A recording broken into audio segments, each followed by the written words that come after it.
Trump మామ వచ్చేసి 25% tariff Canada వాళ్ళపైన వేశాడు.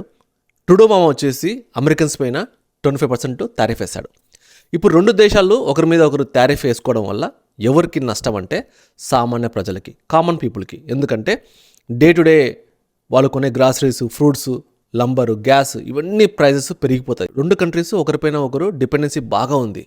సో ఇప్పుడు ఏమవుతుందంటే, ఇప్పుడు ఏంటిది, ట్రంప్ యొక్క మెయిన్ ఇష్యూ ఏంటంటే మీ కంట్రీ వల్ల ఫెంటనాయిల్ అని చెప్పేసి ఏదో డ్రగ్ సంబంధించింది కెనడా నుంచి యూఎస్కి బార్డర్లో క్రాస్ అయ్యి వస్తుంది, దానివల్ల మా అమెరికా ప్రజలకి బాగా దెబ్బపడుతుంది అని చెప్పేసి.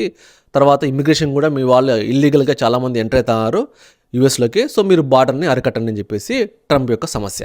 కెనడా ప్రభుత్వం ఏం చెప్తా అంటే ఓవరాల్గా చూస్తే 1% మీ బార్డర్ని క్రాస్ చేసే వాళ్ళల్లో అన్ని దేశాలలో కెనడా నుంచి ఓన్లీ 1% మాత్రమే, బిలో 1% మాత్రమే వస్తున్నారు అని చెప్పేసి అంటున్నారు. సో ఆ మాత్రం దానికి నువ్వు అంత ఘోరంగా మా పైన నువ్వు టారిఫ్ వేస్తావా అని చెప్పేసి ట్రూడో అంటున్నాడు అనమాట. సో ఈ రెండు దేశాలు ఏమవుతుందంటే రెండు కొట్టుకోవడం వల్ల అస్సలు ఈ ఎకానమీ అనేది, అమెరికా కెనడా ఎకానమీ ఎందుకు ఇంత బాగా ఉంది, ఇక్కడ ఈజ్ ఆఫ్ బిజినెస్ అనేది ఎందుకు బాగుందంటే రెండు దేశాల మధ్య ట్రేడ్ బిజినెస్ బాగుంది కాబట్టి, నాఫ్టా అగ్రిమెంట్ బాగుంది కాబట్టి ఇన్ని రోజులు జరిగింది. ఇప్పటి నుంచి రెండు దేశాలు టారిఫ్ వేసుకోవడం వల్ల ఓవరాల్గా అందరికీ ఇంపాక్ట్, అమెరికాలో ఉన్న వాళ్ళకి ఇంపాక్టే, కెనడాలో ఉన్న వాళ్ళకి ఇంపాక్టే.